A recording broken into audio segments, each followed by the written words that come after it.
Assalamualaikum warahmatullahi wabarakatuh. Perkenalkan, nama saya Salma Dwi Alfiati dari kelas 12 RPL 3. Pada kesempatan kali ini saya akan menjelaskan sedikit materi pemrograman web dan perangkat bergerak, diantaranya web stateful application, session and cookies, encryption, hashing and hosting, dan validasi data. Yang pertama, web stateful application. Apa itu web stateful application? Web stateful application adalah suatu model aplikasi yang menggunakan penyimpanan, session, cookies, dan sebagainya. Cara kerja web stateful application adalah menyimpan data Anda di server, seperti username dan password, lalu menggunakannya untuk terhubung kepada klien. Web stateful application akan memberikan respon sesuai dengan permintaan klien sampai klien tersebut logout. Ciri-ciri web stateful application. Yang pertama, menggunakan session. Session berfungsi untuk menyimpan informasi tentang preferensi yang kita berikan atau membuat suatu sesi yang unik untuk kita. Yang kedua, menggunakan cookies. Cookies merupakan data yang menyimpan informasi. Dan yang ketiga, menggunakan cache. Cache adalah suatu mekanisme di mana web dokumen seperti HTML dan gambar disimpan sementara untuk mengurangi pemakaian bandwidth dan mempercepat loading. Yang kedua, session and cookies. Session adalah konsep abstrak yang mempresentasikan interaksi antara browser dan server. Session biasanya dibangun di atas cookies. Setiap permintaan page, klien mengirim cookies yang berisi session ID dan server menggunakan session ID ini untuk mencari dan menerima data sessionnya. Cookies adalah file kecil yang diletakkan oleh server pada komputer pengguna. Ketika kita mendefinisikan suatu cookies, maka kita menentukan berapa lama cookies tersebut valid. Jika telah melampaui waktu valid atau expired, maka cookies tersebut akan dihapus. 3. Encryption.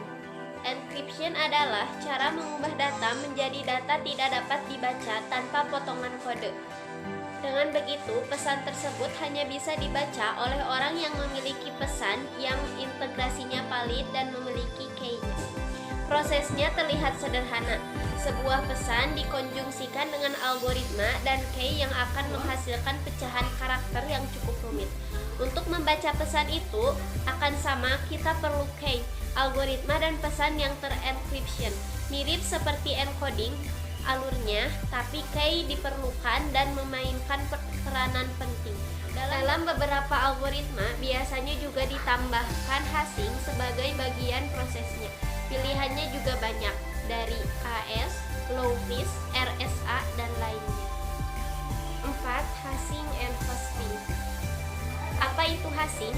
Hashing digunakan sebagai metode untuk menyimpan data dalam sebuah array agar penyimpanan data, pencarian data, penambahan data, dan penghapusan data dapat dilakukan dengan cepat. Ide dasarnya adalah menghitung posisi record yang dicari dalam array, bukan membandingkan record dengan isi pada array. Fungsi hashing. Fungsi hashing menyimpan nilai asli atau kunci pada alamat yang sama dengan nilai hashingnya. Pada pencarian suatu nilai pada tabel hashing, yang pertama dilakukan adalah menghitung nilai hash dari kunci atau nilai aslinya. Kemudian membandingkan kunci atau nilai asli dengan isi pada memori yang beralamat nomor hashingnya. Hosting. Umumnya, website hosting adalah layanan yang Anda butuhkan apabila hendak mengonlinekan situs. Dengan menggunakan website di internet, Anda mampu menjangkau jutaan pengguna di seluruh dunia. Jenis-jenis web hosting.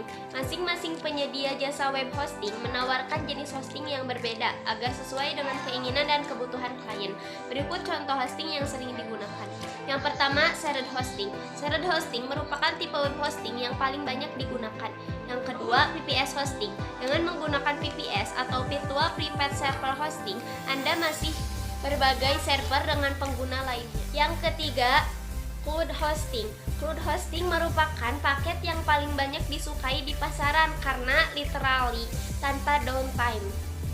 Yang keempat, WordPress hosting. Merupakan bentuk lain dari shared hosting dan dibuat untuk pengguna website WordPress. Yang kelima, dedicated hosting. Dengan adanya dedicated hosting, Anda bisa memiliki server fisik sendiri yang secara khusus didedikasikan hanya untuk situs Anda. Selanjutnya, validasi data. Apa itu validasi data? Validasi data merupakan suatu kegiatan dalam penelitian yang dilakukan guna memastikan bahwa pemangku kepentingan atas hasil akhir penelitian benar dan semua harapan dari rumusan masalah terpenuhi, sehingga dalam hal ini kegunaannya untuk mampu memberikan ciri keilmiahan yang baik dan benar. Macam-macam metode validasi data. Dalam upaya untuk memverifikasi dan memvalidasi data penelitian sebelum dianalisis menjadi hasil, ada beberapa metode validasi yang dapat digunakan, khususnya guna memeriksa input data. Antara lain, yang pertama, pemeriksaan format. Memeriksa apakah input data dalam format yang benar. Misalnya, nomor asuransi nasional dalam bentuk XX999999XX, di mana X adalah huruf apa saja dan 9 adalah nomor apapun. Yang kedua, pemeriksaan kehadiran.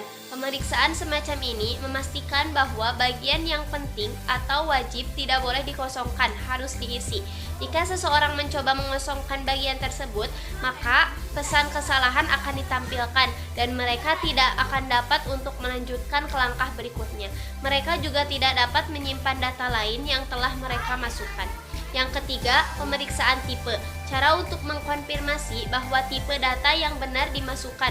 Misalnya, dalam formulir aplikasi, usia dapat berkisar dari 0 hingga 100. Tipe data angka akan menjadi pilihan yang tepat untuk data itu.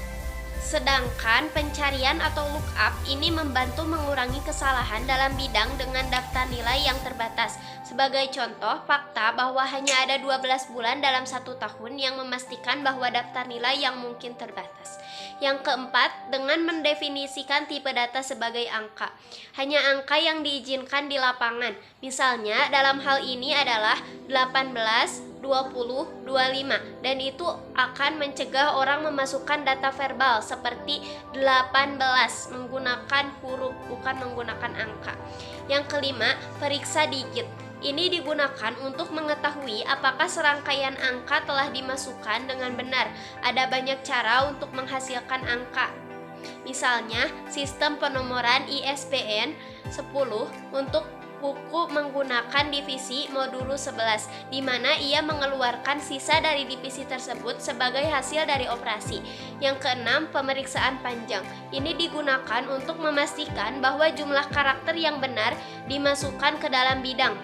Ini mengkonfirmasi bahwa string karakter yang dimasukkan tidak terlalu pendek atau terlalu panjang. Misalnya, pertimbangkan kata sandi yang panjangnya 8 karakter. Pemeriksaan panjang akan memastikan bahwa 8 karakter dimasukkan ke dalam bidang. Sekian yang dapat saya sampaikan. Mohon maaf bila ada kesalahan. Wabillahi taufiq wal hidayah. Wassalamualaikum warahmatullahi wabarakatuh.